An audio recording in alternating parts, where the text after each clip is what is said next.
Traveling electromagnetic waves. Some radiation, such as X-rays, gamma rays, and visible light, come from the sources that are of atomic or nuclear size, where quantum physics rules. We restricted ourselves here to a number that equal to 1 meter, in which the source of the radiation, a shortwave radio antenna, is both macroscopic and of manageable dimensions. This wavelength about 1 meter, and the speed is the light's speed of light 3 times 10 to the 8. So the frequency about 300 megahertz. This is the one we studied. Okay. This radio transmitter and a metal pickup antenna will be used to show some of the properties of electromagnetic waves. When the transmitter is turned on, an alternating current runs back and forth on these antenna rods at approximately 100 million cycles per second. The resulting electromagnetic wave is picked up on this antenna and lights the light bulb connecting the two halves. As the antenna moves further from the transmitter, the light bulb dims.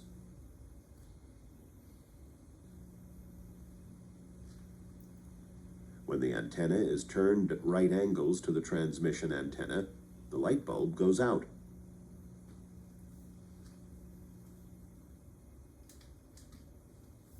Generating an electromagnetic wave. This is energy source. This is the RLC circuit. They have a frequency, okay? And then we vibrate, you have energy supply for the dissipate because of resistivity. And then the signal transfers through the transformer to this antenna. This is called electric dipole antenna. The two branches of the antenna alternating simultaneously in potential at the angular frequency omega set up by the oscillators, causing charges to surge back and forth along the antenna axis. The effect is that an electric dipole of the electric dipole moment varies simultaneously with time. The traveling electromagnetic wave qualitatively. This is an antenna, okay? You stand here is a far more distance point. If the observer is at point P, far from the antenna, so that the wavefront sweeping past him would be essentially plane. The variation in E and B at the distance point P. Now, we stand at the P, and the electromagnetic is towards U. And we observe the electric field and the magnetic field. We see at the beginning, the maximum E up, the B. And then both reduce up to the 0. And then they change direction, they increase, so this both E and the B change direction. And then it reduces to 0 and change direction, increase. That's what, okay? What we found is transverse wave. When the wave goes toward you, E is perpendicular to V, B is perpendicular to V. So electromagnetic wave is a transverse wave. Second, the E is always perpendicular to B. 3, we have a vector called a Poynting vector. Poynting vector S equal to E cross B over mu 0. This always gives the direction of the travel of the wave. This is, you see, E cross B, okay? E cross B, E cross B, E cross B, E cross B, E cross B, okay? This is what we will talk later, Poynting vector. Okay. Both E and B varying simultaneously with the same frequency and in phase. As we shall discuss below, these two waves components cannot exist independently. Okay. Well, change electric field induce magnetic field, and change magnetic field induce electric field. Now let's analyze. In keeping with these features, we can assume that the electromagnetic wave is traveling towards P in the positive direction of an axis. Now this is a P. The traveling of electromagnetic waves go to this one along X direction. Okay, this is why this is that the electric field in the figure is oscillating parallel to the y-axis. You see the electric field? They're oscillating along the y-axis. And that the magnetic field oscillates parallel to the z-axis. This is a magnetic field. It's parallel to the z-axis. Using a right-hand coordinate system, of course. Then we can write the electric and magnetic field as simultaneously function of position x and time t. So this is how to describe it. E equal to Em sine kx of t. B is Bm sine kx of h. They have the same frequency, same wavelength, same velocity c, omega over k, and same direction. Okay? A is Em. Electric field is oscillate along in y-x direction, and magnetic field is oscillate at z direction. Okay? A most curious way. One, an electromagnetic wave, let's use the term light wave or light, is curiously different in that it requires no medium for its travel. Mechanics, they need it, okay? But electromagnetic wave, they don't need it. The speed of the light waves was realized to be special. The speed of light in free space had the same value c in all directions and in all inertial reference frame. We know different inertial reference frame, they have a relative speed. They don't have relative acceleration. But when we measure the c, they are the same. That's very strange. A c equal to 299,792,458 meter per second. Actually, what we can do is dot, blah, blah, blah, blah, lot accelerates. And the c, we can treat it as a constant. The meter has now been defined so that the speed of light in vacuum has the exact value, which can be used as a standard. Now, this is how we describe this one. This is the number of wavelengths, okay? All electromagnetic waves, including visible light, have the same speed c in vacuum. You will see in the next section that c equal to omega over k. And c, we can prove it. C equal to 1 over square root mu 0 e to 0. We're going to prove it. And also we have to prove it. Em maximum over B maximum equal to C. Now we will prove it in the following section. At every instant and at any point, any location, any time, they satisfy this. The traveling electromagnetic wave, quantitatively, we like this one.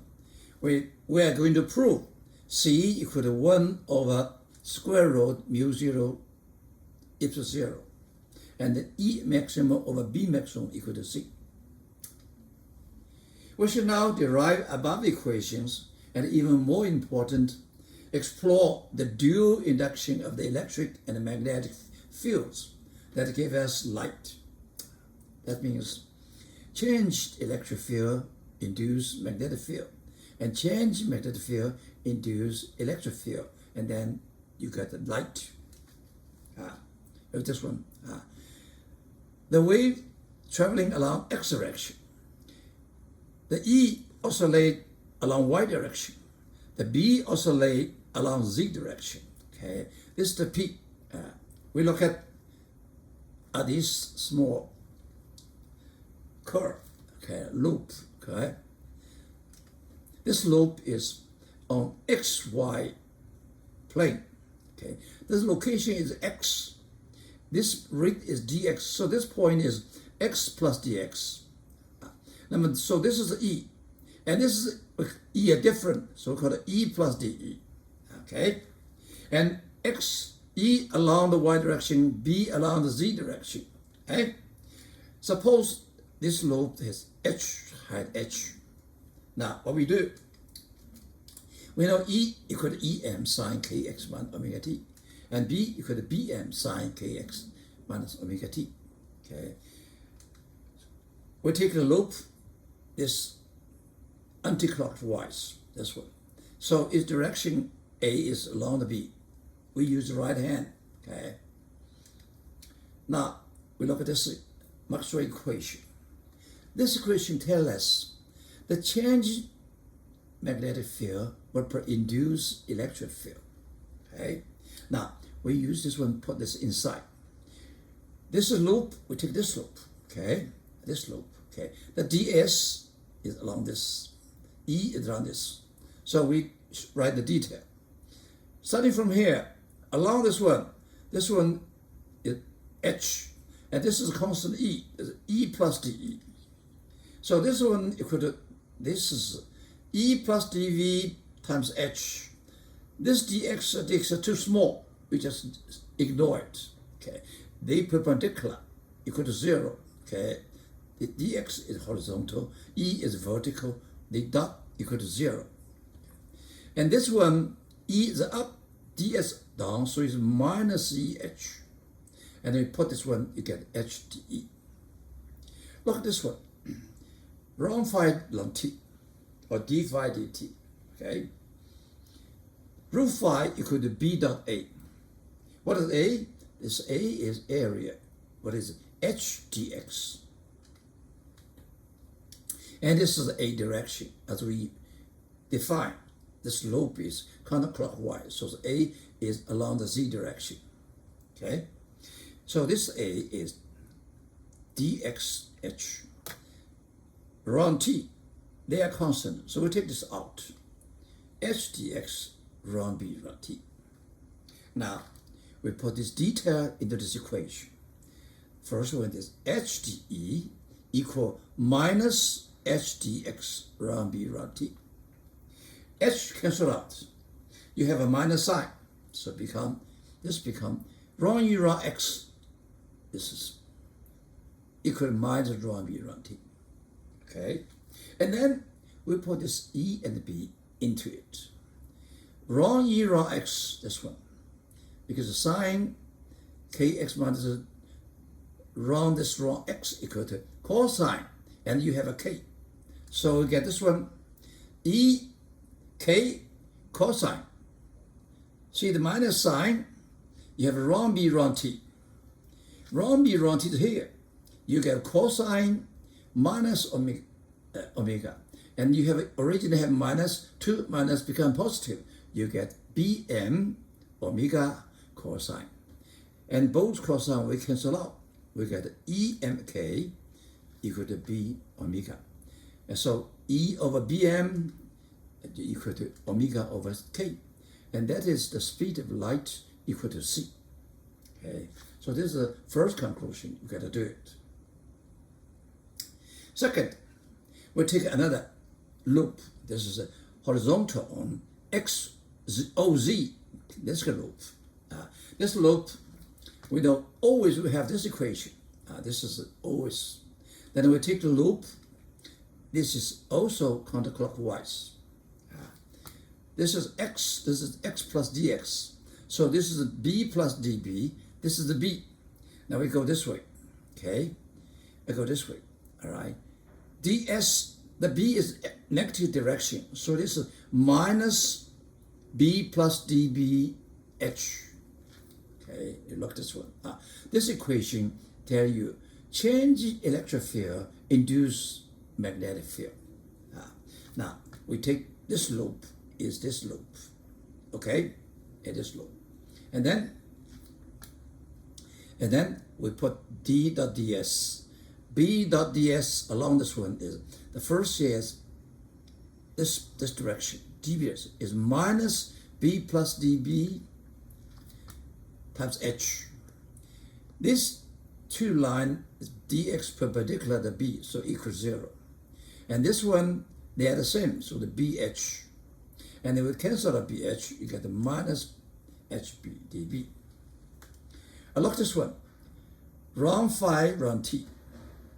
The phi is flux of electric field that equal to E dot A. And this A is this area equal to dxh, okay? This is A. A is equal to E. This is same direction. So E dot dA equal to EdA. dA is HdA. So rho t, they are constant. Take it out. H dx rho E rho t. So this one equal to mu 0 z0 h dk rho E rho t. Okay? So we get h cancelled out. Rho b rho x equal to minus mu 0 e0 because of a minus rho E rho t. And now we put E and B into this equation. Rho b rho x equal to cosine k bm. This is rho E rho t because em minus omega t. Okay? And you have a minus, you put another minus, you get a 2, cancel out. Okay? Cancel out. So you get mu 0 0 em of c. We cancel out cosine, you get b mkt equal to mu 0 v 0 em. So em over bm equal to k, okay, this is k, okay, over mu 0 epsilon 0 omega for the here. And the k move to denominator. Omega over k is c. So this is equal to c, we know, we just proved it. This is c. So c squared equal to this one. We get c equal to square root 1 over square root mu 0 epsilon 0. This is the second conclusion.